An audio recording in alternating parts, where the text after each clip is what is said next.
Ang kwentong ito ay hango sa totoong buhay. Mula ito sa isa nating kabayan na itago na lamang natin sa pangalang Mang Pasyong. Taong 1980, Cagayan Province. Isang albularyo si Mang Pasyong. Nakatuon ng atensyon sa pagtugi sa mga elemento. Kakatapos lamang ng tag-ani sa malawak na saka ni Mang Soryo, kaibigan niya. Naisaayos na sa mga sako ang mais nung nakaraang araw. Pero ngayon ay nagtataka dahil wala ni isang naiwan sa kamalig. Tanging pagkamot na lamang sa ulo ang nagawa nito. Sa sobrang pagkagulat ay hindi nakapagsalita si Mang Soryo. Paring Soryo, magandang umaga sa'yo ha. Hindi ko napapatagalin pa ang aking pakay. Baka pwedeng makabili ng iilang mais. Eto kasing sikmura ko, gustong kumain ng nilaga. Wika ni Mang Pasyong. Pare, yan nga din ang problema ko eh. Hindi ko alam kung ano nangyari. Kagabi bago ako umuwi, may laman pa ang kamalig. Nasa loob ang mga naaning mais. Pero ngayong umaga walang natira kahit binhiman lang. Ay nako talaga oo. Eto talagang mga magdanakaw. Yan na nga lang ang pinagkakakitaan natin mga pobre. Dadalihin pa. Wala bang nakakita sa ginawa nila? Sa tingin ko hindi kawatan pare. Walang bakas ng pagdanakaw. Di ba albularyo ka? Tignan mo nga ang loob baka may mahanap kang mali. Pakiramdam ko kasi, hindi ordinaryong nilalang ang may gawa nito. Nakakatakot. Baka wala na akong pagkunan ng hanap buhay. Napukaw ang atensyon ng albularyo. Dali-dali siyang sumunod sa magsasaka upang masuri ang nangyari. Pagpasok pa lang ng kamalig, umalingasaw kagad ang samyo ng isang lamang lupa.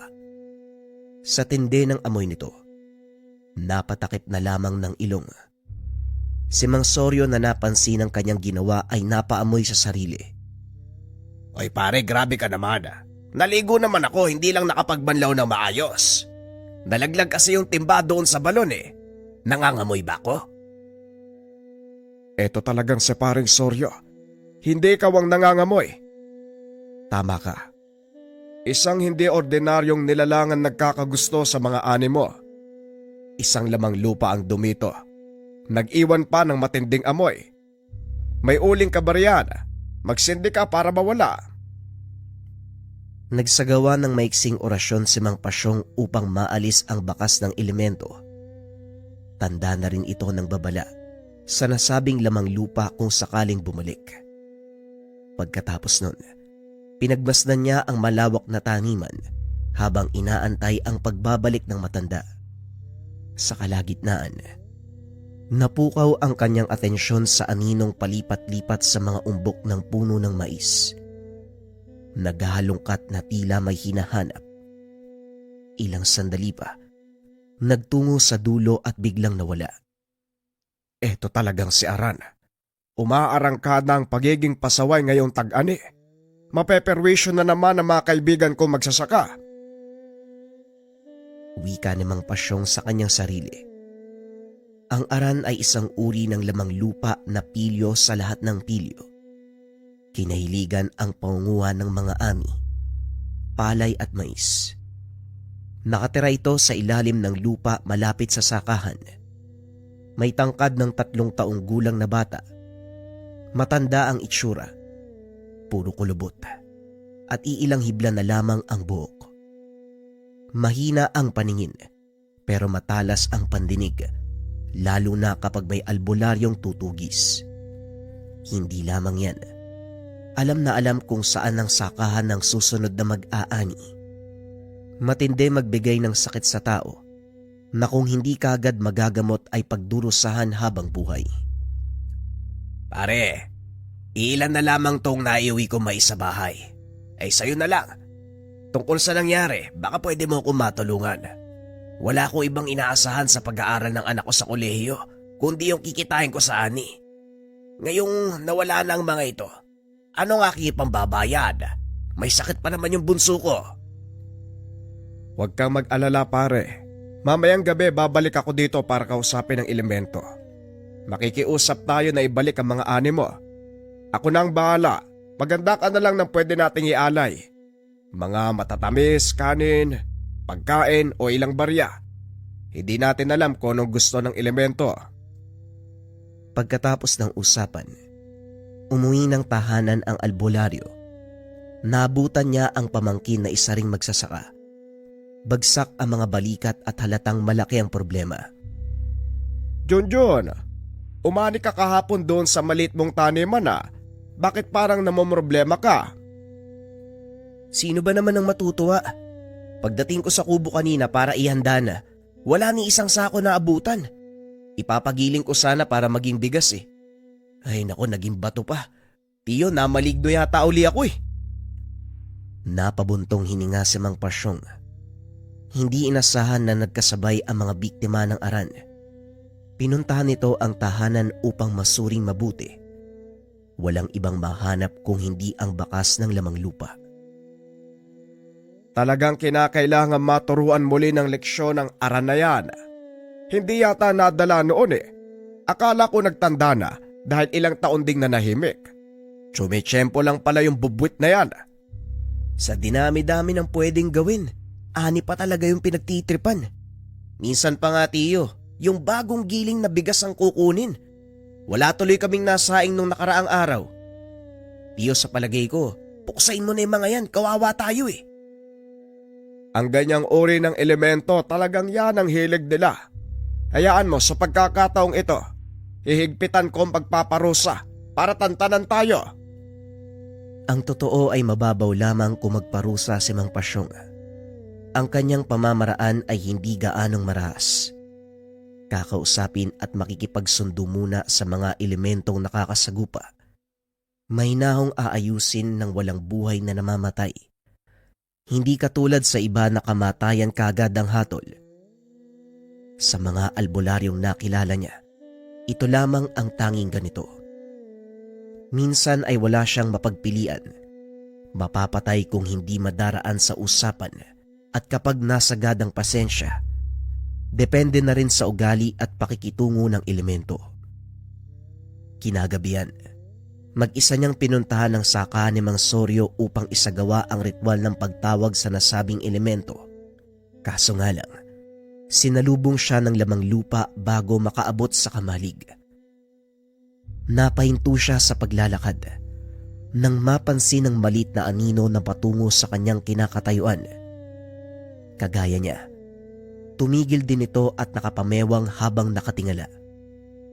Magandang gabi, kaibigan. Anong oras na? Nandito ka pa rin sa ibabaw. Hindi ba dapat nagpapahinga ka na? Aba, kinakausap mo ba ako? Hindi kita kilala, kaya wala kang karapatan na makipag-usap sa akin. Sino ka ba? Hindi kita namukhaan.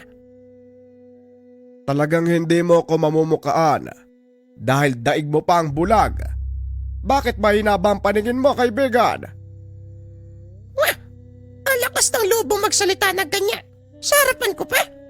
Kung sino ko man tumabi ka, wala kong oras na dapat sayangin dahil may kailangan pa akong gawin. Alam ko na yan. Pupunta ka sa kabilang sakahan para tangayin ang mga ani. Hindi pa ba sapat yung nakuha mo kahapon at ngayong araw? Ilang sako na ang nanakaw mo? Talagang... Teka, naamoy kita. Magkapareho kayo ng baho ng albularyo na ilang beses umuli sa akin noon. Magkaboses pa kayo. Kakilala mo ba yung animal na yon? Ang albularyo na sinasabi mo, hindi ko lang kaamoy. Hindi lang kaboses, kamukha ko rin. Pareho kaming may itsura. Dahil lang totoo, ako yun eh. Gulat ang makikita sa mukha ng lamang lupa matapos marinig ang sagot ni Mang Pasyong. Sandali itong natigilan. Nang makabawi ay tatakas na sana pero hinuli ni Mang Pasyong. Huwag ka munang umalis. May nais akong sabihin sa'yo. Sa katunayan, gusto ko makipagmabutihan. Dating gawe, kumbaga. Alam mo naman siguro ang ibig kong sabihin. Sandaling napaisip ang elemento. Nakatingala sa albularyo habang hinihimas ang balbas. Lumakad ito pabalik-balik. paikot-ikot sa nakatayong matanda. Ilang sandali pa, matapos malingat ang albularyo, naglaho siya gamit ang kapangyarihan. Ay nako, napakapilyo. Mapipilitan pa yata kung hatakin ka pabalik ka. Wika namang Pasyong.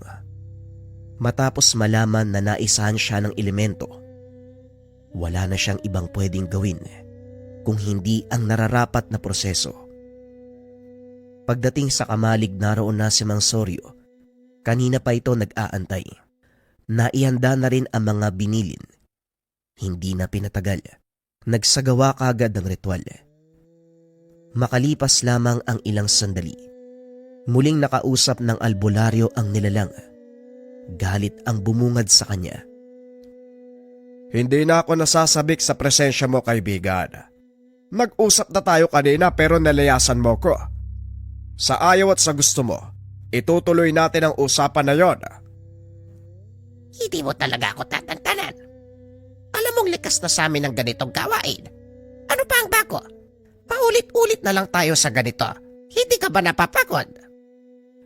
Alam ko, kaibigan.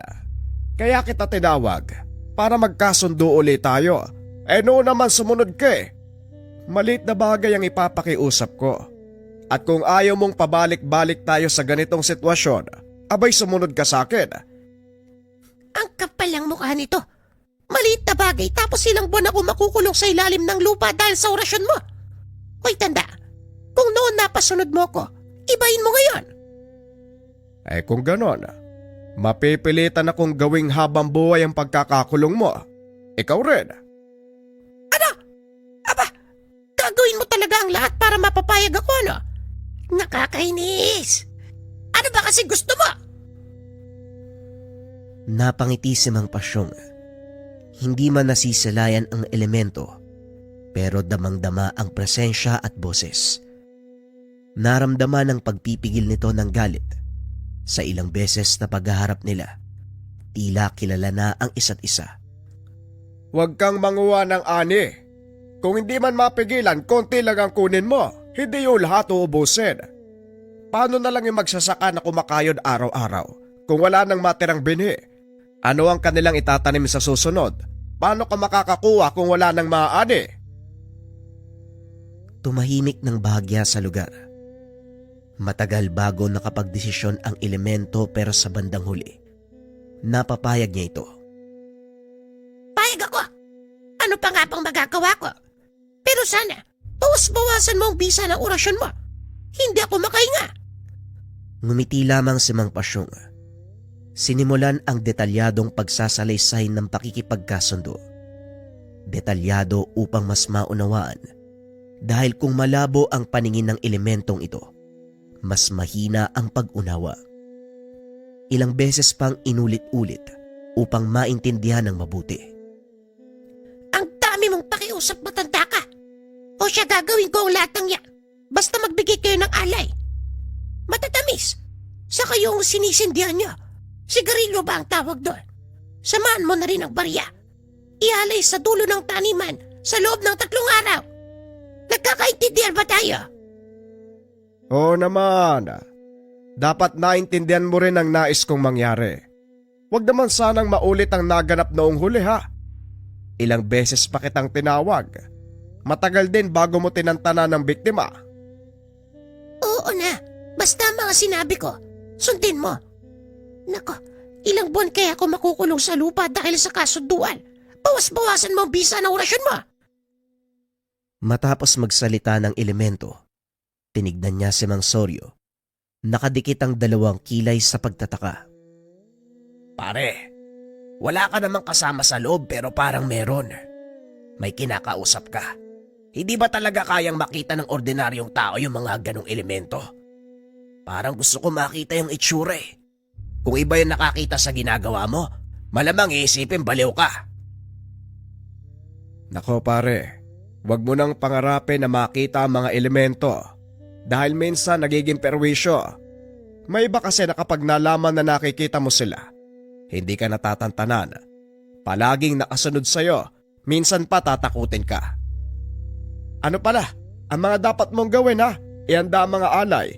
Sa loob ng 3 araw gawin mo, bawat alas 6. Huwag kang mag-alala dahil sasamahan kita. Kinakailangan ng orasyon ng bawat alay.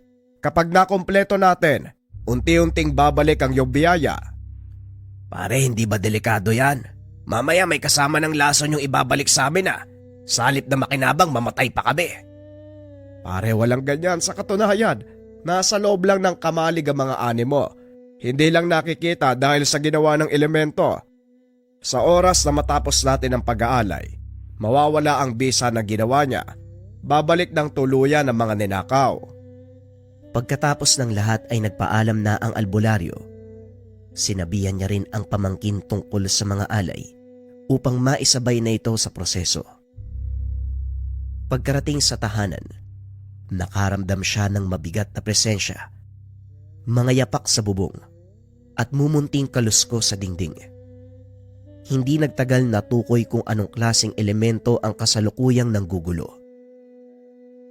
Ano ba tong nanggugulo, duwende? Nag-usap na tayo ah.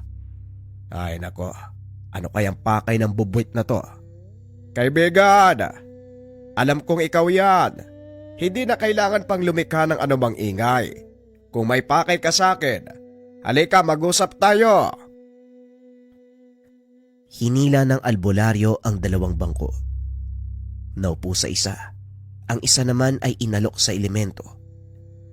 Ilang sandali pa mukhaan silang nagkaharap ng duwende. Masama ang titig sa kanya. Oh, bakit parang ako pa'y may atraso sa'yo? Wala naman akong utang para titigan mo ng ganyan. Ayos-ayusin mo nga yung tingin mo.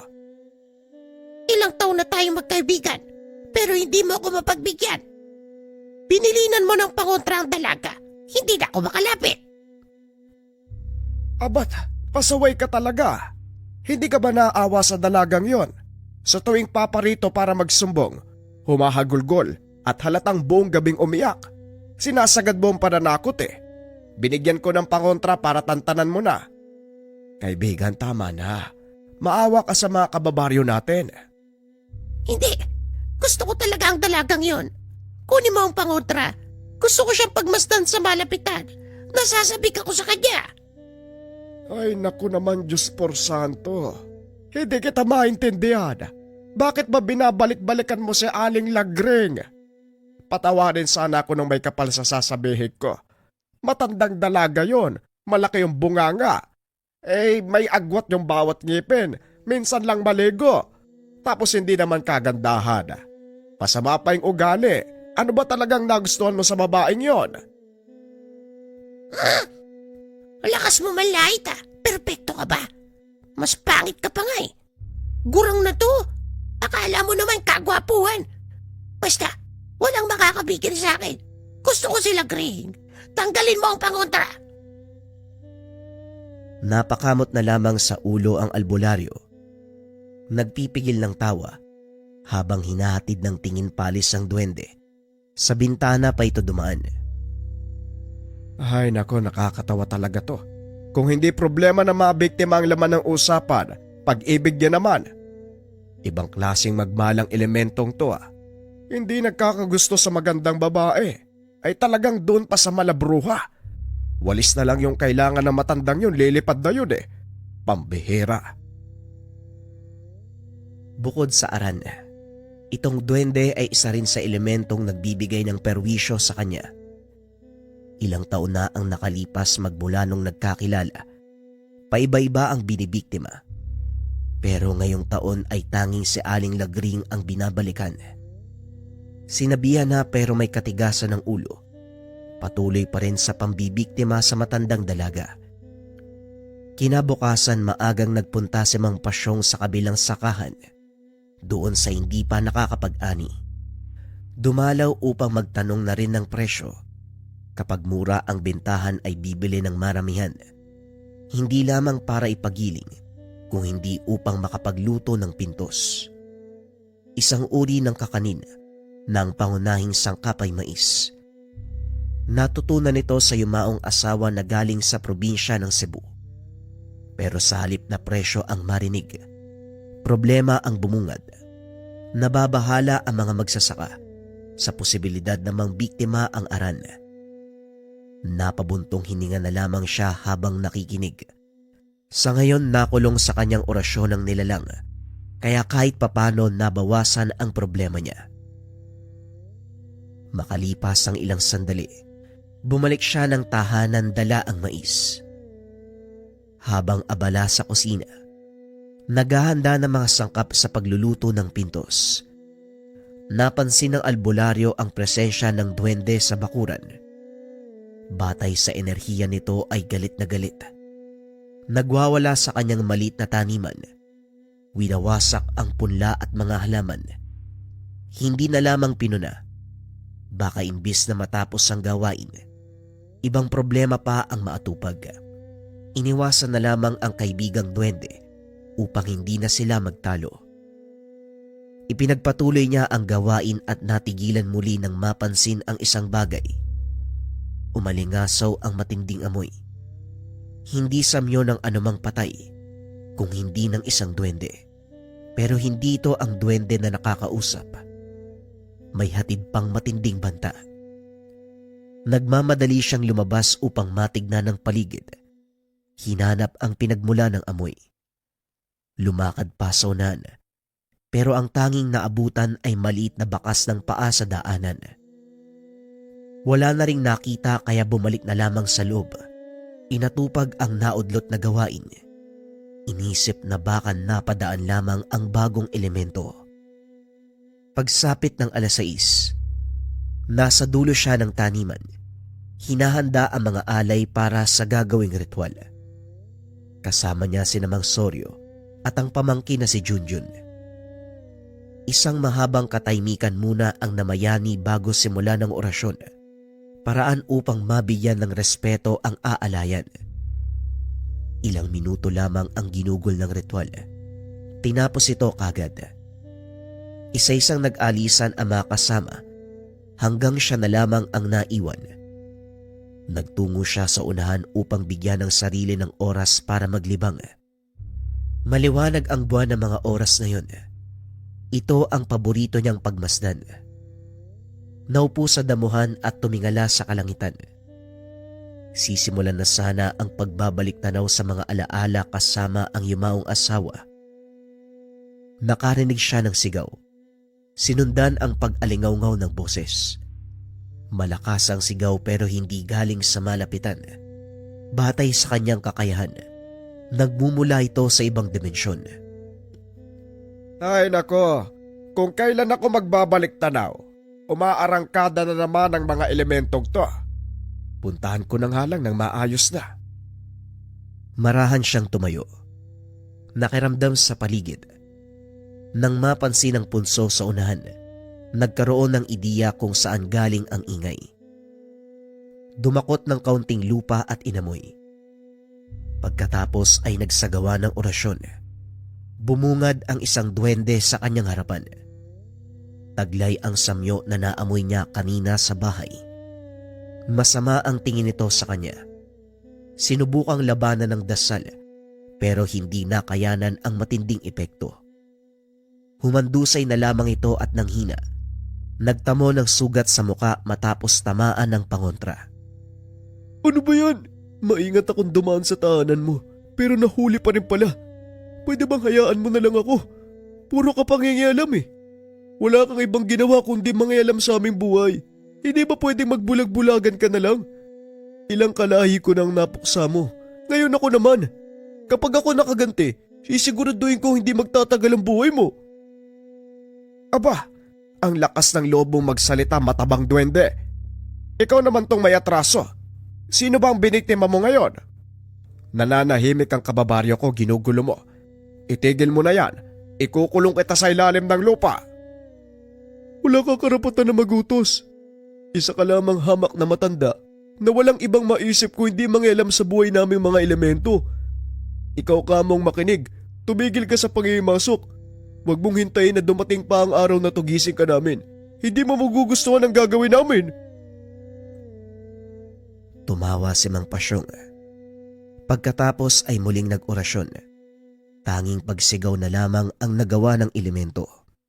Mas lalong lumaki ang natamong sugat hanggang sa napuruhan ang kanang mata. Nang hindi na makayanan ay lumod ito, nangingi ng kapatawaran. Huwag mo ko patayin, pangako. Papakawalan ko na ang bata, tama na. Ikakamatay ko kung hindi mo ititigil ang orasyon mo, tama na. Hindi mo ako madadala sa ganyang salita. Kung gusto mong tantanan kita, ibalik mo ang bata. Ora mismo, dalian mo. Sa isang kurap, lumitaw ang batang babae. Wala na sa sarili. Nakatulala at nanghihina. Binalikan ng pansin ni Mang Pasyong ang duwende na nagbabalak pang tumakas. Ang bilis mo naman. Lumingon lang ako sandali. Nagbabalak ka na umalis. Dito ka muna. Hindi pa tayo tapos, huwag kang bastos. Ano pa ba ang gusto mo? Binalik ko na yung bata. Hindi mo ako maiisahan. Meron pang isang bata. Akin na, bago kita tuluyan. Ang liit-liit mo. Nag-iipon ka ng tao dyan sa punso mo. Pagkain ng imbakin mo, hindi ka babaryo ko. Akin ang isang bata. Binalik ng duwende ang isa pang bata. Nakiramdam pa si Mang Pasyong. At dahil wala nang napansing presensya ng tao, tinapos niya ang orasyon. Pero pagdurusa nito ay habang buhay. Hindi na makakapambiktima ng kung sino, mamumuhay sa kailaliman ng lupa ang duwende. Makikita pa naman ang mundong ibabaw, pero hindi na makakapanggulo sa mga tao. Dinala ni Mang Pasyong ang dalawang bata sa kanilang tahanan matapos alisin ang sumpa na ibinigay ng duwende. 2 araw na palang nawawala ang mga ito. Binalak ng mga magulang na humingi ng tulong sa otoridad, pero nakarating na sila bago mangyari. Salamat sa Diyos at nakita mo ang 2 bata, Pasyong. Ang lilikot kasi ng mga yan eh. Sinabihan ko wag nang maglakwat siya. Yan, natitigas ng ulo. Hindi natin masisisi ang mga bata, Lauro. Likas silang malikot eh. Lalo pa sa murang edad nila. Nasaan ba kasi mga magulang, dapat binabantayan yan. At para sa kalaman mo, hindi basta-bastang lugar natagpuan ko yung 2 yan ha. May ideya ako. Pasyong tinangay ng duwende mga yan eh. Paano ba kasi? Sa tuwing makikita ang umbok na lupa, lalapit tas doon maglalaro. Ang malala pa huhukain at wawasakin. Nung nalaman ko, pinagsabihan ko yan eh. Iwasan yung mga punso dahil maaaring may nakatirang elemento.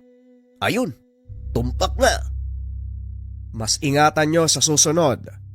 Wala ka nang dapat alalahanin. Konting oras na lang babalik na yung malay niyan. Naialis ko na yung sumpa ng elemento sa kanila. Pagpahingayin mo lamang. May ba tayo? 2 araw na palang nawawala. Tapos ngayon nyo lang naisipang hanapin. Pasensya na ho kayo talaga, Manong. Kahit anong sabihin ko kasi, ang hirap paniwalain ng mga magulang niyan. Maraming salamat ho sa inyo ha. Dumito ho muna kayo para makapagpasalamat man lang kami. Uminom ho muna tayo. Ay nako, wag na. Hindi ako umiinom kapag masyado ng malalim ang gabi. At isa pa, may naiwan akong gawain sa bahay. Magpapaalam na ako. Kung sakaling may reklamo mga bata, sabihan mo ko kagad. Matapos ng kaganapang iyon, ipinagpatuloy ni Mang Pasyong ang buhay.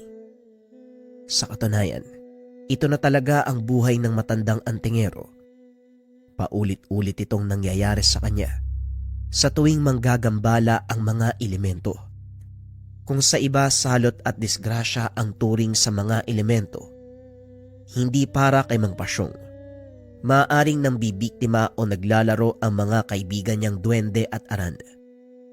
Pero kung pag-aaralang mabuti, sila ang dahilan kung bakit sagana ang buong baryo, kung bakit hindi naghihirap ang lahat ng tao sa lugar na iyon. Sa inaba ng panahon niyang nakakasalamuha ang mga ito, wala pa silang pinatay na tao o hayop. Sadyang mapaglaro lamang ang mga duwende at aran. Ito ay natural na sa kanilang buhay. Tanggap ni Mang Pasyong sa sarili na kaya siya nabuhay sa mundong ibabaw upang panatiliin ang balanse sa nasasakupan niyang baryo. Alagaan hindi lamang ang mga tao, kundi pati na rin mga elemento. Para sa kanya, kung salot para sa iba, kayamanan at kaibigan naman ang tingin niya sa mga elemento. Ang susunod nating kwento mga kabayan ay mahabang isang bagsak. Para sa mga nakapakinig na, pwedeng skip ang kwento para ito sa mga kabayan natin na gustong magmarathon.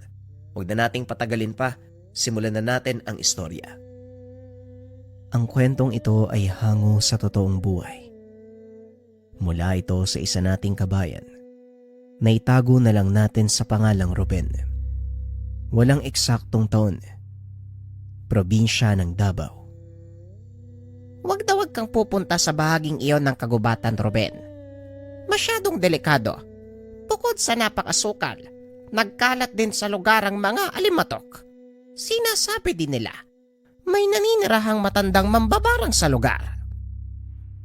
Nang mga panong ito ay 9 na taong gulang pa lamang si Ruben.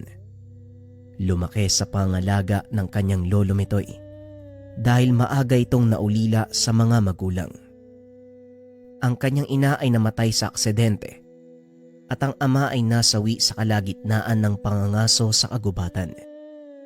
Hindi ba doon din sa gubat na yun namatay si tatay? Oo, sa mismong gubat na yon. Pumasok ang tatay mo at hindi na muling nakalabas. Kaya pinagbabawalan kitang pumasok sa lugar. Di may mas dahilan akong pumasok doon namatay si tatay. Hanapin ko yung katawan niya para maibalik sa atin at mailibing ng maayos. Ay nako, hindi ka nakikinig sa mga sinasabi ko. Ang tatay mo ay isa sa mga matatapang na tao dito sa baryo. Isa din siya sa pinakamatalinong mga ngaso. Pero maging siya, hindi nakabalik. Walang bakas na naiwan. Walang palatandaan. Ayokong pati ikaw ay mawala. Ikaw na lang ang natitirang alaala ng iyong ama. Nag-iisang anak nito ang ama ni Ruben. Kaya gano'n na lang ang pag-iingat ng matanda sa apo. Sa paglipas ng taon, lumaking masunurin si Ruben hanggang sa naging binata ito. Kinalakyan niya ang simpleng pamumuhay. Tinalikuran ang dating pangarap na maging mangangaso kagaya ng ama. Sinikap ni Mang Mitoy na pag-aralin ang binata sa sekundarya para kahit papano ay magkaroon nito ng magandang kinabukasan. Lumipat din sa bayan ang maglolo para mailayo si Ruben sa buhay na kinalakihan ng kanyang ama. Ngunit sadyang matimbang ang tawag ng pangarap ng binata. Matapos mag-aral ng sekundarya, naganap ito ng trabaho. Hindi inaasahang nakapasok ito bilang boy sa isang tahanan. Ang may-ari ng bahay ay mangangaso. Dito nakilala ng binata ang kaibigang si Nilo. Naging malapit ang dalawa dahil sila ang palaging magkasama sa tahanan. Bihira ding umuwi ang kanilang amo. Sa tuwing darating ito ay may dalang hayop na nahuhuli galing sa pangangaso. Ito lang ang tatandaan mo, Ruben. Ayaw ni amo na pinakikialaman ng kanyang mga kagamitan. Bawal ka rin pumasok sa bodega sa baba. Maliban na lang kung siya mismo nag-utos sa'yo. Habang iniikot sa paligid ng tahanan si Ruben. Ano ba ang pangalan ng amo natin? Hindi ko pa siya nakikita simula nang makapasok ako dito eh. Brandon ang pangalan niya. May katandaan na din pero matipuno yung pangangatawan. Mukha lang suplado, pero mabait naman. Walang kala-malamang dalawang umuwi pala ang kanilang amo. Laking gulat ni Ruben nang makita nito ang isang malaking kulungan na may laman na buhay na lalaking usa. O Nilo, nandyan na ba yung kulungan na yan? Parang ngayon ko lang kasi nakita eh. Nanlaki ang mga mata ni Nilo. Dali-daling hinila papasok si Ruben sa loob ng mansyon. Hindi, Ruben. Nandito si boss. Magbadali ka. Baka hinahanap na tayo. Hindi nga ito nagkamali. Dahil habang naglalakad sa loob ng bahay, sinalubong sila ni Aling Marcia. Nandito pala kayong dalawa. Abay, kanina pa dumating si Senyor Brandon. Pumunta na kayo sa garahe nang matulungan niyo siyang ibaba ang mga gamit sa sasakyan. Mabilis na lumabas sa garahe ang dalawa. Nakita ang isang matandang lalaking nakangiti. O mabuti naman, nandito na kaya. pakibaba ng mga gamit ko sa kotse. Nilo, ingatan mo ang mga kahon na yan ha. Dahil bala at mga baril ang laban yan. Opo, amo. Ako na po ang bahala. Tahimik naman si Ruben ng mga sandaling iyon. Habang nagtatrabaho, hindi nito maiwasang tignan ng amo. Makikita ang bakas ng karanasan sa mukha nito. Mga pilat at sugat na marahil ay mula sa mga nakaraang pangangaso. Matapos ipasok ang lahat ng gamit sa bodega, ipinatawag ng amo si Ruben para kausapin. Ruben, pinapatawag ka ni boss. Huwag kang mag-alala, mabait yun. Malamang kakausapin ka lang niya tungkol kung saan ka nang galing at magtatanong ng ilang bagay tungkol sa'yo. Tumango naman ang binata at kagad pumunta sa opisina ni Mang Brandon. Nakita nito ang matandang nakatayo sa tabi ng bintana habang pinagmamasdan ang tanawin sa labas ng bahay. Ikaw pala ang bagong katawang ni Nilo sa gawain dito. Kilala mo naman siguro ako, ano? Maaari ko bang malaman kung taga saan ka at paano ka napunta dito sa bayan? Oho, naipaliwanag mo sa akin ni Nilo ang lahat. Nakatira po ako dun sa kabilang baryo malapit sa paanan ng kabundukan. Naganap lang po ako ng mapapasukan dito sa bayan para kahit papano matulungan ko naman po yung lolo ko. Malapit ka pala sa kabundukan. Sabihin mo nga sa akin, maganda ba sa lugar na pinanggalingan mo? Sa totoo lang, kahit isa akong maangaso, ni minsan hindi ko pa nagalugad yung kabundukan sa kayong gubat natin dito. Siguro isang araw magpapasama ako sa'yo para malibot ko naman ang sarili kong bayan. Oo, malapit po yung dati naming tirahan sa paanan ng kabundukan Sakop po kami ng baryo ng San Martin kaya medyo malayo po kami sa bayan. Nahihirapan na po kasi ang lolo ko para mamili. Kaya lumipat po kami dito sa kabisera. Nagkwentuhan patungkol sa ilang bagay ang dalawa. Hanggang sa mabanggit ni Ruben ang tungkol sa kanyang ama. Totoo ba ang sinabi mo? Maangaso din ang tatay mo. Anong nangyari? Bakit hindi na siya nakabalik? Hindi ko po alam ang totoong dahilan kung bakit hindi na nakabalik yung tatay ko pero ayon kay lolo, pumasok sila sa kagulangan tapos hindi na muling nakalabas. Marami na akong naririnig na kababalagan sa bahaging yon ng gubat. Ang sabi ng ilan, may mambabarang daw na nakatira sa lugar na yon. Kaya natatakot ang maraming mga ngaso na pumasok May ilan namang nagsabi na pag-aala-gala daw sa lugar na yon ng isang amumongo. Noon gusto ko ring pasukin ang lugar na yon pero kalaunan, hindi ko alam kung bakit biglang nawala yung interes ko Sinabi ko din kay lolo noon paglaki ko, hanapin ko si tatay para maiuwi ang bangkay niya. Pero gaya nyo, nawala rin yung interes ko na pasukin yung kagulangan. Sa isip-isip ko, wala naman ako mapapala dun Hindi nito inaasahan ang susunod na sasabihin ng amo. May karanasan ka ba sa pangangaso, Ruben? Sa nakikita ko sa'yo, batak ang katawan mo Sanay ka sa mabigat na trabaho kaya naisip ko, baka kahit papano may alam ka sa panguhuli ng mga hayop. Marunong po ako manghuli ng ibon at maliit na hayop, pero hindi po kagaya nyo. Sapat na yung karanasan na yon. Sa susunod na lakad ko isasama kita ha. Sasanayin bilang maangaso. Nakikita kong malaki ang pag-asang maging mahusay ka sa larangang ito. Sayang ang katawan mo kung hindi mo gagamitin sa tama. O siya, ipapatawag na lang kita kapag may papagawa ako.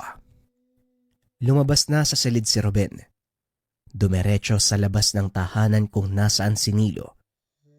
Kasalukuyan itong naguhugas ng sasakyan ni Mang Brandon na punong-puno ng putik.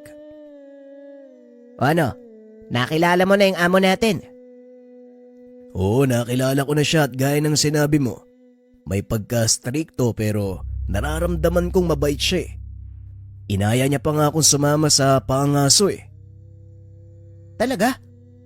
Bihirang mag-aya si amo sa mga katulong niya. Maswerte ka kung ganun Nakuha niya kagad ang tiwala mo. Matapos ang trabaho ay nagpahinga ang dalawa. Kinabukasan maagang bumangon upang maglinis sa paligid. Habang nagwawalis ipinatawag ni Mang Brandon si Ruben. Bakit po amo? May kailangan po ba kayo? Ruben, halika. Samahan mo ako sa bodega. May ilang bagay akong gustong ipakita sa'yo. Sa susunod na linggo lalakad uli ako Mangangaso ako at gusto kong sumama ka. Sumunod ang binata papunta sa bodega. Tumambad sa kanya ang napakaraming koleksyon ng baril at iba pang kagamitan sa pangangaso. Ang mga nakikita mong kagamitan ay ilan lang sa mga paborito kong gamitin. Mamili ka sa mga baril na yan at tuturuan kita kung paanong gamitin. Hindi makapaniwala si Ruben sa sinasabi nito. Walang pagdadalawang isip siyang lumapit sa mga nakasabit na baril at nagsimulang mamili. Ngunit walang natipuan ng binata, kaya naman ibinaling nito ang tingin sa mga pana. Mas gusto ko pong gamitin ng isang to. Tahimik, tapos magaan. Haba mahusay Alam mo kung ano ang dapat gamitin. Tamang-tama. Dahil baboy ramo ang bala kong hulihin sa susunod na linggo. Hindi bagay ang maingay na baril sa lakad na yon. Pag-aralan mo kung paano gamitin ang panang yan. Para sa susunod na linggo handa ka na. Sinamahan nito si Ruben sa likod ng tahanan kung saan maaari siyang magsanay. Walang ibang ginawa ang binata kung hindi pag-aralan ang paggamit ng pana. Hindi nagtagal ay nagamay niya ito. Nagulat si Mang Brandon. Napakabilis matuto ng binata. Meron kang natural na husay sa paggamit ng pana. Masisigurado kong handa ka na. O siya, magpahinga ka. Tinignan nito ang mga tama ni Ruben. Hindi makapaniwala na gawa ito ng isang baguhan na noon pa lamang nakahawak ng ganong uri ng sandata. Sumapit ang araw ng pangaso. Hindi maipaliwanag ni Ruben ang mararamdaman. Nakasakay ito sa likod ng kotse nang tawagin siya ni Mang Brandon. Ruben, iho, dito ka sa loob nang may makausap naman ako. Medyo malayo ang biyahe natin Pumasok ang binata sa sasakyan. At habang nasa biyahe nag-uusap ang dalawa tungkol sa mga bagay-bagay. Pinaliwanag ni Ruben ang tungkol sa kanyang kabataan at ang pangarap nito na maging mangangaso. Inabot ng halos 1.5 oras ang biyahe bago sila nakarating sa lugar. Nagulat si Ruben dahil ang lugar kung saan sila huminto ay ang mismong daan papunta sa Kagulangan. Malapit lang po dito yung dati naming bahay. Naroon lang sa kabilang dako at ang daang ito papunta sa Kagulangan. Oo, Ruben. Papasukin nating dalawa ang lugar na ito. Hindi ba pangarap mo makapasok sa Kagulangan? Pwes ito na ang pagkakataon mo. Wala kang dapat ikatakot dahil may makasama tayong tauhan. Hindi naman po ako natatakot Hindi lang ako makapaniwala na sa wakas mapapasok na natin yung lugar na to. Nandito pa rin po kasi sa akin yung pag-asa na makikita ko yung katawan ng tatay ko Kung ganon, ano pang inaantay natin? Simulan na natin ang pag-akyat para hindi tayo abutin ng tanghali. Habang naglalakad, nanumbalik kay Ruben ang mga alaala ng kanyang kabataan. Ang lugar na yon ang nagsilbing palaruan para sa binata. Ilang taon ang nakalipas nang umalis sila sa lugar, kaya malaki ang pinagbago ng paligid. Lalo nang kumapalang mga puno at halos hindi na makita ang dating daanan. Gayunpaman, kabisado ni Ruben ang lugar, kaya nauna itong naglakad sa pangkat. Mas mabilis ang daanang ito papunta sa ilog, amo. Madali nating mararating ang kabilang bahagi ng ilog dahil may tulay na gawa sa natumbang puno ng bulis sa gawing yun. Habang itinuturo ang daan, kinakailangan nilang tumawid sa ilog bago marating ang paanan ng kabundukan na sumasakop sa Kagulangan. Kung ganon, yon ang daang tatakin natin. Matapos makatawid sa ilog, nagpasya silang magpahinga sandali. Lalo pat nakita ng mga ito kung gaano katarik ang daan paakyat sa Kagulangan. Habang naghahanda ng makakain, isang matanda ang lumapit sa kanila upang makahingi ng tubig. Magandang umaga sa inyo. Maaari ba ako makahingi ng tubig? Mangyari kasi nabitawan ko sa daan ang aking sisidlan. Natapon ang lahat ng laman eh. Kaunti lang naman ang kakailanganin ko. Sakto lang para makarating ako sa itaas. Nagulat si Ruben sa sinabi nito. Alam niyang walang nakatira sa Kagulangan. Pero dahil sa haba ng panahong nawala siya, naisip ng binata na maaaring may ilang residente ang naninirahan sa bandang paanan nito. Bigyan mo ng tubig ang ating panawin, Ruben, nang makatuloy siya sa paglalakbay. Kinuha ng binata ang sisidlan nito. Nilagyan ng tubig. Bago umalis ang matanda, nagtanong ito sa kanya kung ano ang pakay nila sa lugar. Napapansin ko, sa loob ng mahabang panahon, kayo pa lang ang grupong nagpunta sa lugar na ito. Maaari ko bang malaman ang pakay nyo? Papasukin namin ang Kagulangan, Manong. Mga mangangaso ang kasama ko. Mga ngaso, ano naman ang huhulihin nyo sa Kagulangan? Ay parang wala naman akong nakikitang hayop doon na pwede nyong tugisin. Mamaya niyan, kayo pa ang habulin ng mga yon at gawing hapunan. Napatayo si Mang Brandon dahil sa sinabi nito. Anong ibig niyong sabihin, Manong? Ano pong uri ng hayop ang nakatira sa Kagulangan? Maraming uri ng hayop ang nakatira doon.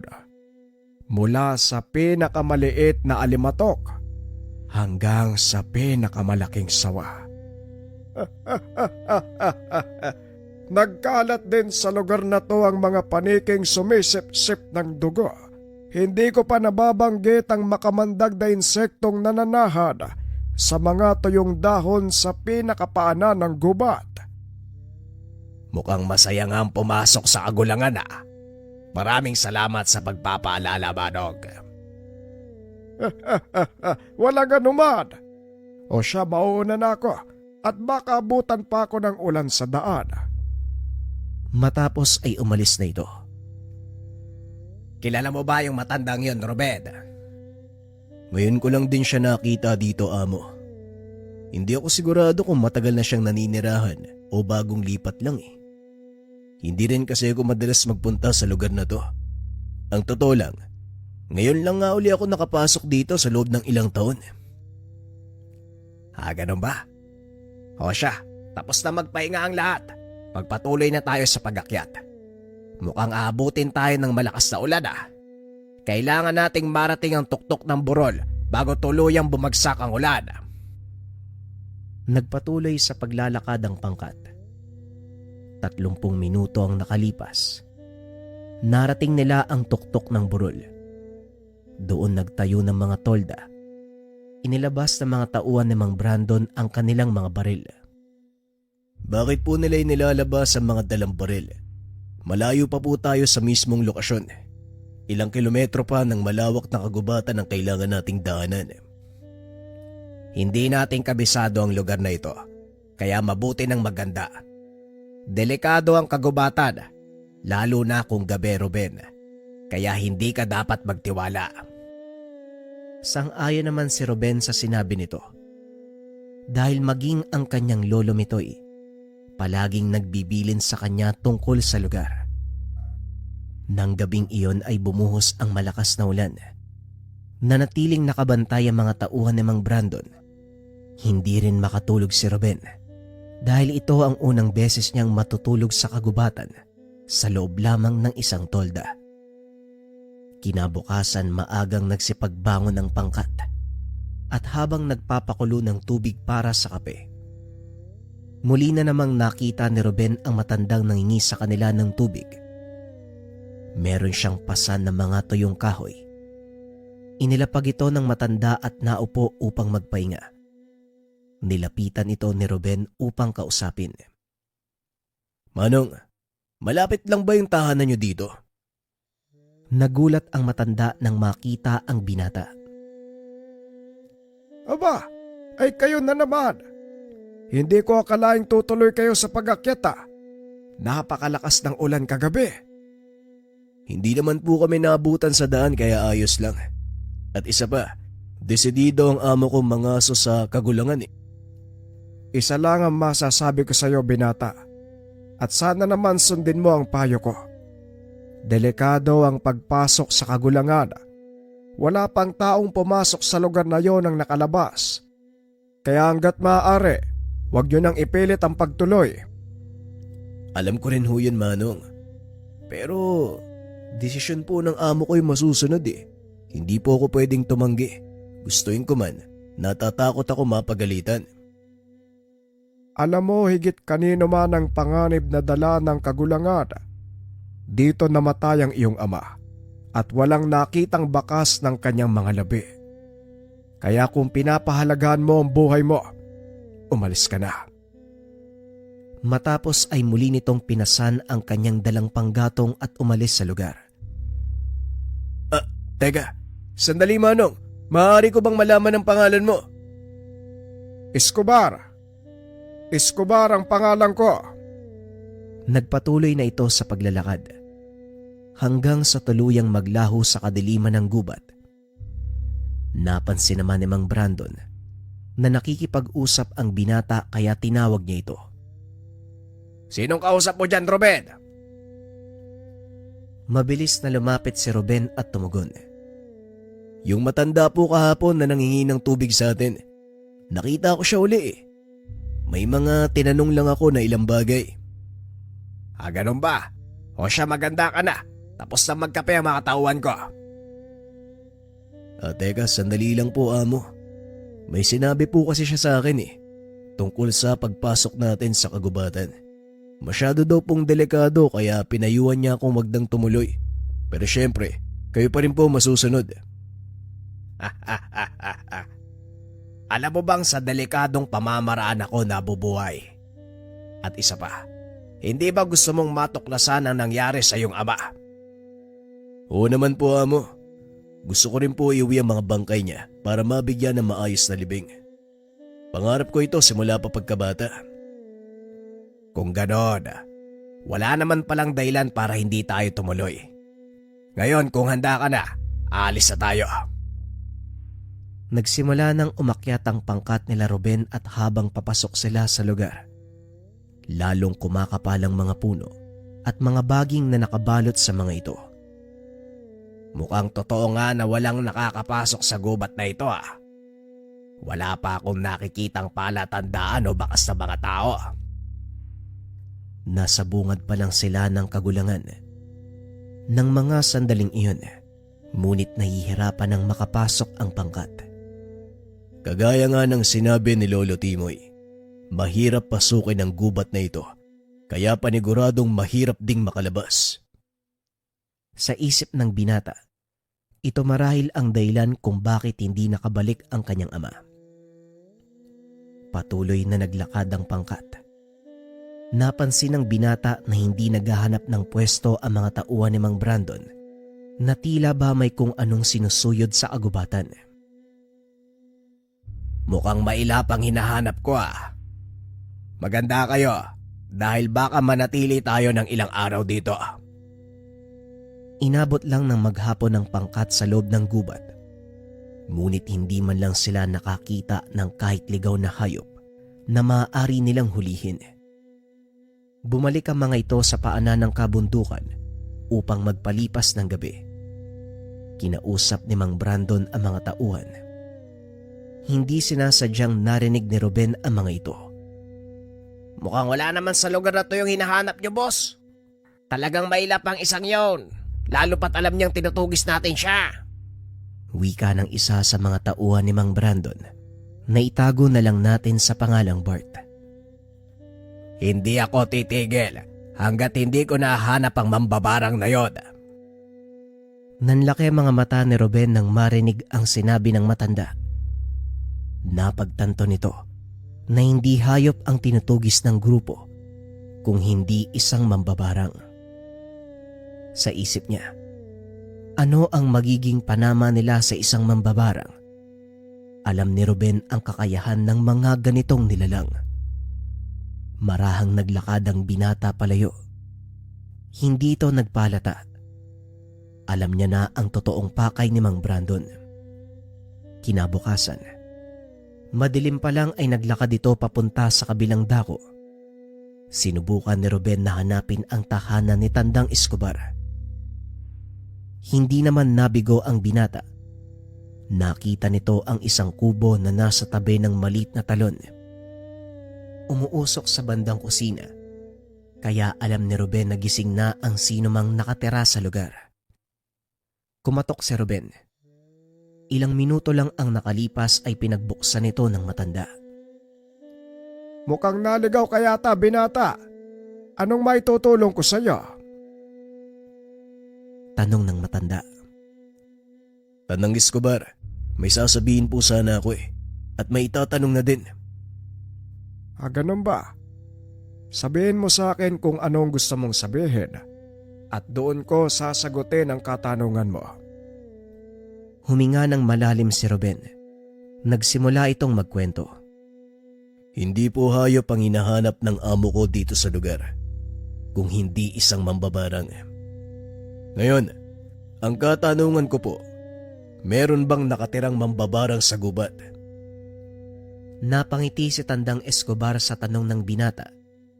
Kalaunan ay tumawa ng malakas.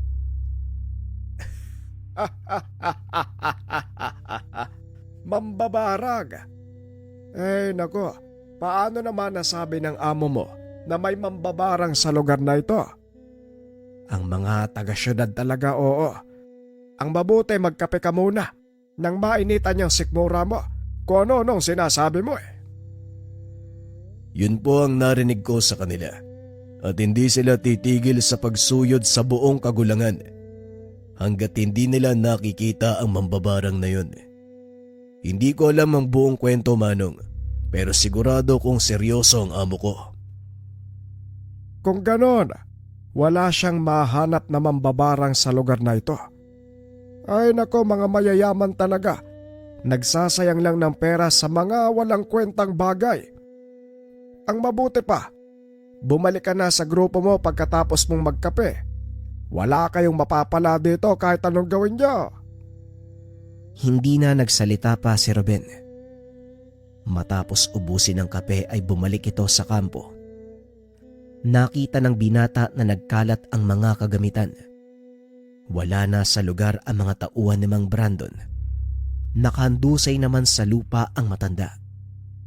Amo, naririnig niyo ba ako? Ano pong nangyari dito? Nasaan po mga tauhan niyo? Nagmulat ang matanda. Laking pasasalamat nito nang makita ang binata. Mabuti na lang at dumating ka. May kung anong nilalangan lumabas mula sa gubat. Sinugod kami. Maraming maliliit na itim na hayop, mukhang panike. Pero alam kong hindi pangkaraniwang panike ang mga yon. Isa-isang kinagat ang mga tauhan ko. At ang malaking nilalang naman, tinangay ang mga walang malay nilang katawan. Habang nagpapaliwanag ang matanda, biglang nakarinig ng kaluskos si Ruben. Kaya dali-dali nitong dinampot ang kanyang pana. Inalalayan si Mang Brandon papunta sa ligtas na lugar. Dito lang po kayo, Manong. Hindi po ligtas sa paligid. Alam kong nandito pa kung ano ang sumugod sa inyo. Habang nakatutok ang pana, iniikot niya ang tingin sa lugar. Pilit hinahanap kung saan magmumula ang nilalang. Nakahinga ng maluwagang binata nang makita si Tandang Escobar. Naglalakad dito papunta sa kanila. Ibaba mo yung pana mo, makakasakit ka lang Ano ba ang nangyari dito? Tanong ni Tandang Escobar. May kung anong sumalakay sa amin Hindi mapaliwanag ni amo pero tinangay nito ang mga tauhan niya papasok ng kagubat. Mukhang alam ko na kung ano ang may gawa nito. Magmadali kayo at doon tayo sa bahay. mas ligtas kayo sa lugar. Sa susunod ko na ipapaliwanag. Ang mahalaga, makalis kayo sa lugar na ito. Mabilis namang inakay ni Ruben ang amo. Dinala sa tahanan ng matanda. Nagpaiwan naman ito para siguraduhin hindi sila masusundan. Inihiga ni Ruben ang amo sa isang papag habang tinitignan ang katawan kung meron bang sugat. Sa tanang buhay ko, ngayon lang ako nakaengkwentro ng ganong uri ng nilalang. Hindi ko alam kung saan ito nanggaling eh. Nagulat ako dahil biglang lumitaw sa harapan ko ang halimaw. Huwag po muna kayo magsalita, amo. Maaari pong makasama sa inyo ang sobrang pag-iisip. Tumayo ito at kumuha ng mga halamang gamot sa labas ng bahay. Hindi sinasadya. Nakita ang isang aninong nakatago sa likod ng puno. Pasimple ang binata na hindi niya ito napansin. Patuloy lang sa pagkuha ng mga dahon. Bumalik sa loob ng kubo pagkatapos. Sumilip si Ruben sa maliit na siwang at muling nakita ang anino. Sa pagkakataong ito, figura ng isang taong nakatakip ang muka ang nakita niya. Dinampot ni Ruben ang pana. Itinutok ito kay Mang Brandon. Ano bang ginagawa mong bata ka? Ibaba mo yan at baka makasakit ka. Pasensya na po, pero hindi niyo ako maluloko. Alam ko na ang lahat. Palabas niyo lang ang biglang pagkawala ng mga tauhan niyo. Patuloy na nagkaila ang matanda. Ano bang sinasabi mo dyan? Sa palagay mo, pepekehin ko ang pananakit sa akin. Ikaw mismo ang tumingin sa katawan ko, hindi ba? Oo, ako nga ang tumingin. Taliwas sa kwento mo ang mga sinasabi ng pasamo sa katawan.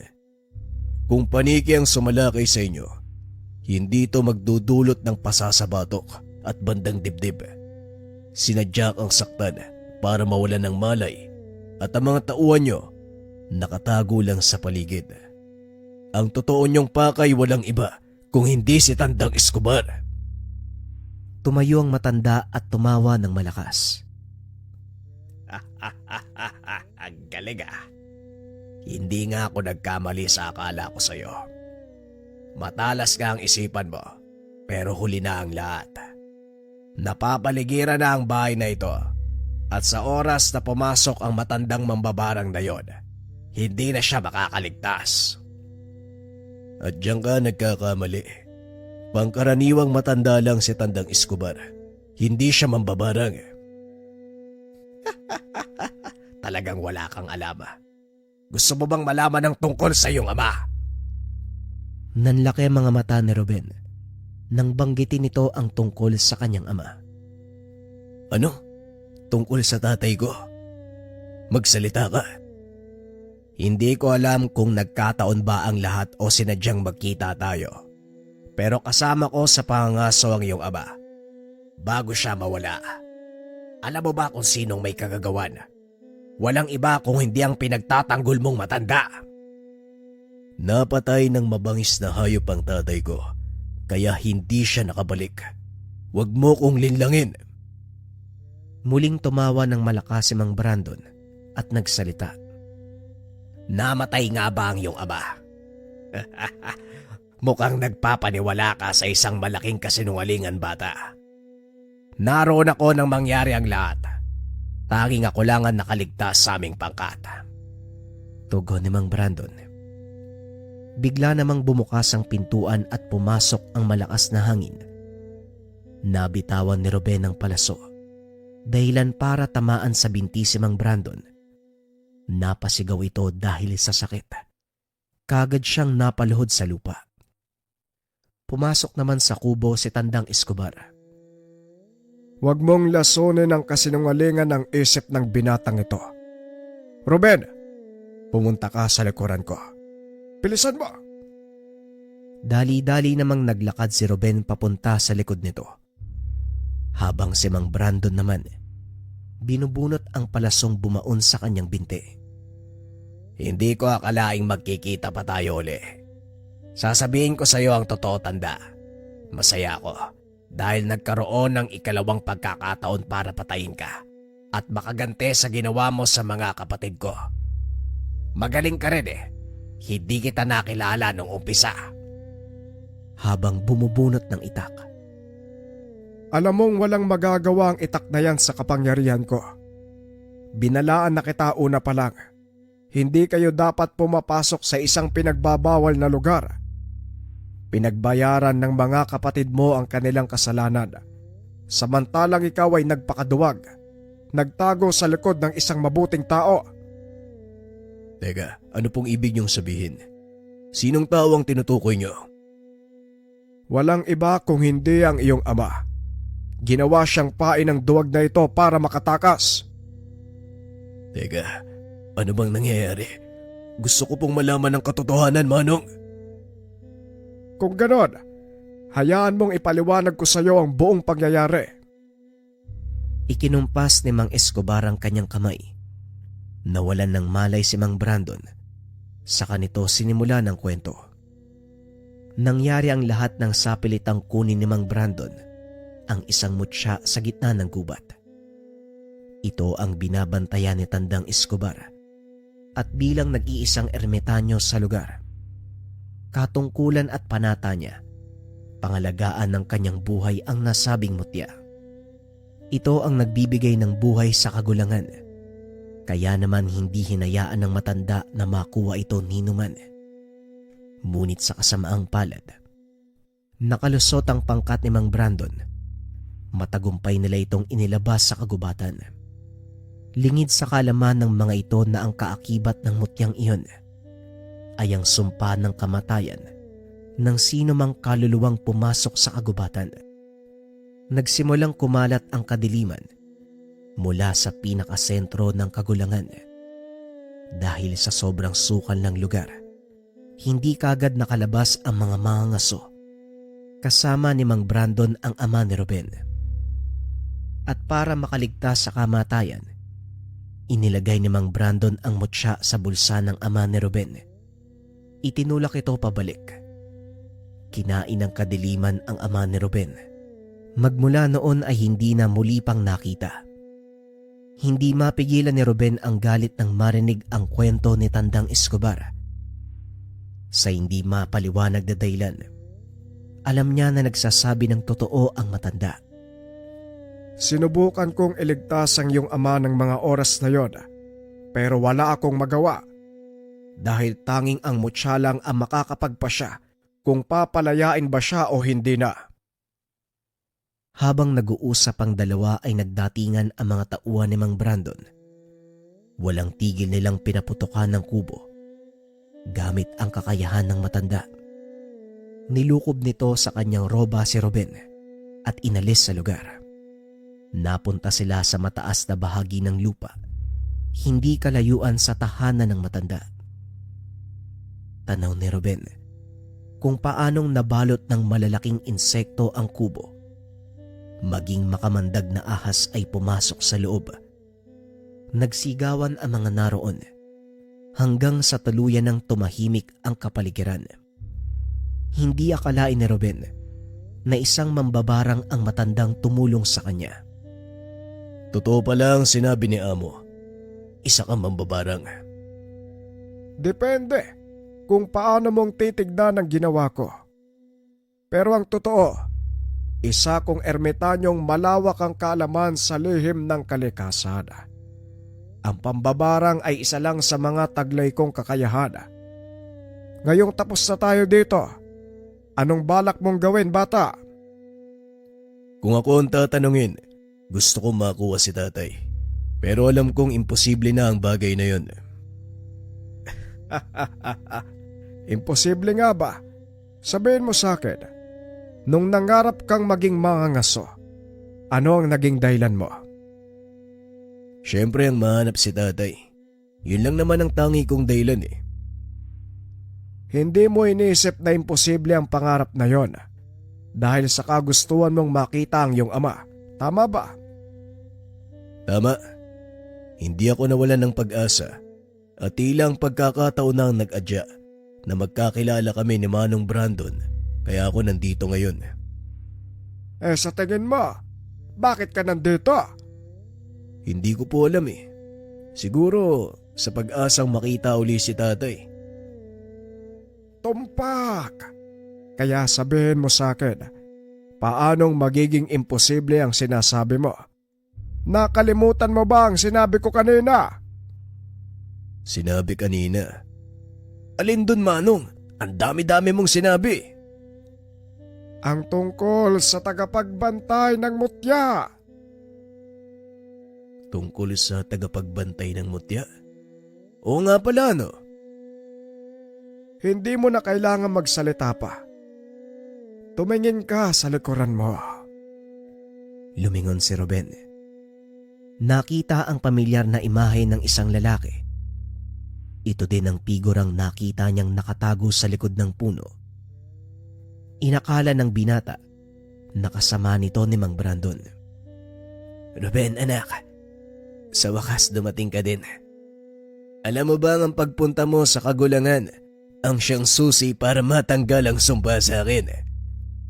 Nanlaki ang mga mata ni Ruben dahil ang taong nasa harapan ay ang ama na matagal nang hindi nakita.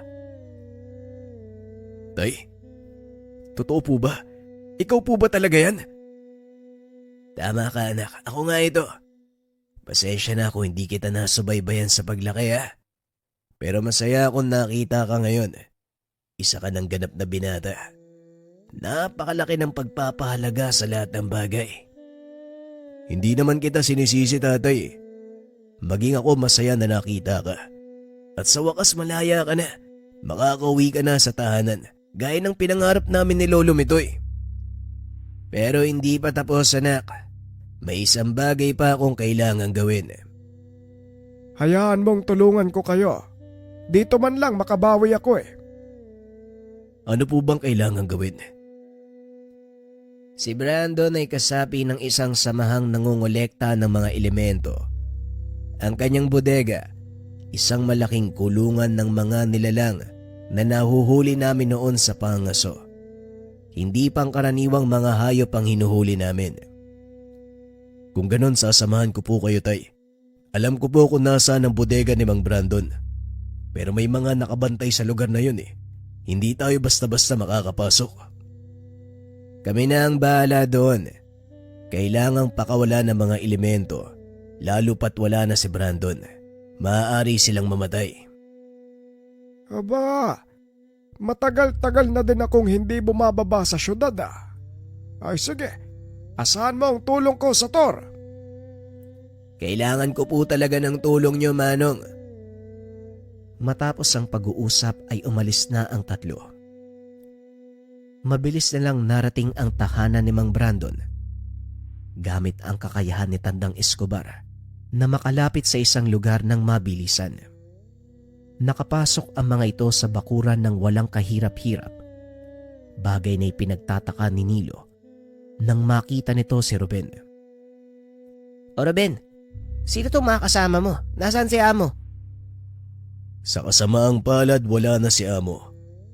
Kaya kung ako sa'yo, uuwi na ako. Wawasakin namin ang lugar na to. Naglakad ito papunta sa bodega at binuksan ang pintuan. Oy Ruben, anong ginagawa mo? Magagalit si... Hindi nito naituloy ang sasabihin. Biglang tumakbo papasok ng bodega si Sator. Kasunod nito si Tandang Escobar. Hindi na pumasok pa si Ruben. Kinausap nito ang kaibigan tungkol sa naganap. Ikinalulungkot ko, Nilo. Pero wala na si Mang Brandon. May ginawa silang hindi maganda sa kagulangan. Kaya naman pinarusahan sila. At ang laman ng bodegang ito, hindi mga gamit, kung hindi mga elemento. Mga nilalang na kinulong niya sa lugar. Ilang sandali pa nagpakita na ang mga elementong sinasabi ni Ruben. Nagulat si Nilo. Nagtakbuhan palabas ng bodega ang mga sigbin, ang gitay at mga tikbalang. Hindi kinaya ni Nilo ang mga nakikita, kaya nahimatay ito. Maya-maya pa lumabas ng bodega sina Tandang Escobar at Sator. Tapos na ang misyon ko dito. Maaari na akong bumalik sa kagulangan. Ikaw naman, Sator. Nagawa mo na ang dapat mong gawin kaya malaya ka na. Maraming salamat po sa inyo, Tanda. Sa wakas makakasama ko na din ang pamilya ko. Pero hindi dito nagtatapos ang aking katungkulan. Simula nang manatili ako sa loob ng kagulangan, naging panata ko na ang pangalagaan nito. Kaya itutuloy ko ang gawain iyon hanggat may hininga ko. Kung ano man po ang sinimulan nyo, ipagpapatuloy ko, Tay. Ito lang ang tanging magagawa ko para sa inyo. Matapos ang kaganapan, muling bumalik sina Sator at Ruben sa kanilang tahanan. Naroon ito sa paanan ng bundok. Hindi masukat ang saya ni Mang Mitoy dahil sa wakas nakita nito ang kanyang anak na noon ay inakalang patay na. Hindi naging madali ang lahat para sa kanila. Maraming pagsubok ang pinagdaanan ng mag-ama dahil sa sinumpaang tungkulin. Kabilang dito ang pagtigil sa mga mangangaso na nagtatangkang pumasok sa kagulangan. Samantalang si Tandang Escobar naman, hindi na muling nakitang bumaba ng bayan. May nakapagsabing nanatili ito sa pusod ng kagulangan para bantayan ang mutsyang bumubuhay dito. At dahil sa pagnanais na magampanan ng maayos ang katungkulan, hinanap ni Ruben ang matanda upang magpaturo ng mga nalalaman nito sa aral ng kalikasan. Hindi naman nabigo ang binata. Alam nito kung saan hahanapin si Tandang Escobar. Tignan mo nga naman, oo. Talagang napakatalas ng pang-amoy mo. Paano mo ko nahanap dito? Sinundan ko lang ang halimuyak ng ginawa niyong kape. Kakaiba yung amoy nun eh. Bukod tangi sa lahat kaya mabilis kong nahanap. Hindi na ako magtatanong pa kung anong pakay mo. Sige, tuturuan kita. Pero ang tanong ko, handa ka bang harapin ang mga kakibat na pagsubok? Hindi ako maglalakbay ng ganito kalayo kung hindi ako handang humarap sa mga pagsubok mo, Tanda. Kung ganon, simulan na natin ang pagsasanay. Sa paglipas ng mga taon, naging matagumpay si Ruben sa pagsasanay. Nang matapos ito, inutusan siya ng maestro na bumalik sa bayan upang manggamot. At bukod sa panggagamot, tinuruan din ni Tandang Escobar ang binata ng mga kaalaman ng barang. Ang kaalaman ng barang, gagamitin mo lamang kapag wala ng pag-asa o huli na ang lahat. Hindi ito ginagamit para manakit ng kapwa, Ruben. Huwag po kayo mag-alala, Tandang Escobar. Dahil hindi po pananakit ang dahilan ko kung bakit ako nag-aral sa ilalim ng iyong paggabay. Kung ganon, humayo ka. Tuparin ang iyong misyon. Doon ka pa lamang matatawag na ermitanyo kapag nakumpleto mo ang 10,000 pamamaraan ng panggagamot. Lahat yan ang itinuro ko sa iyo. Tandaan mo, Ruben, hindi madali ang daan ng pagiging ermitanyo. Ang malakas na kapangyarihan, may kakibat na mabigat na responsibilidad. Parang narinig ko na yan ah. Saan nga ba yun? Pero seryoso ako, Tanda. Huwag kang mag-alala dahil hindi ko sasayangin ang tinuro nyo. Sa pagdaan ng panahon, marami ang natulungan ni Ruben. Ni minsan hindi inakala ni Mang Mitoy na magiging manggagamot ang kaisa-isang apo. Ganun pa man, masaya ang matanda dahil nagkaroon ng kabuluhan ang buhay ng binata. Hindi man ito nakapagtapos ng pag-aaral, nakatulong naman ito sa maraming tao sa pamamagitan ng mga kaalamang natutunan. Taon din ang lumipas bago tuluyang makamtan ni Ruben ang kanyang minimithi, ang 10,000 pamamaraan ng panggagamot. Nagpa siya itong mamundok upang tahakin ang daan sa pagiging ermitanyo. Hindi naman tumutol ang ama dahil alam nitong tadhana ni Ruben ang maging kagaya ng kanyang guro. Mag-iingat ka, anak. Kung sakaling gustuin mong bumalik, nandito lang ang tahanan mo. Patuloy na mag-aantay sa'yo. Hindi ako makapaniwala. Ang anak kong nangarap na maging isang mangangaso ay magpapaka-ermitanyo. Huwag po kayong mag-alala, tay. Mula sa kinaroroonan ko, natatanaw ko kayo. Hindi ko po tadhana ang maging mangangaso kung hindi maging tagapangalaga ng kagubatan. Matapos ay nagpaalam na ito sa ama. Walang nagawa si Sator kung hindi pagmasdan ng anak na unti-unting naglalaho sa kadiliman ng gubat. Lolo, tara na po. Pumunta na po tayo sa bayan. Bilisan nyo. Ay sandali lang. Ikaw talagang bata ka eh. Manang-mana ka sa tatay mo. Sana lang, hindi mo rin maisipang maging ermitanyo. Ikaw na nga lang ang nag-iisang alaala niya sa akin eh. Habang kausap ang anak na iniwan ni Ruben. Bagaman nawala na si Ruben, napo na naman ng kanyang apo ang pangulila. Sa pamamagitan nito ni Benben, patuloy na namuhay ang alaala ng binata, maging ang aral na sinalo sa isang ermitanyong mampaparang.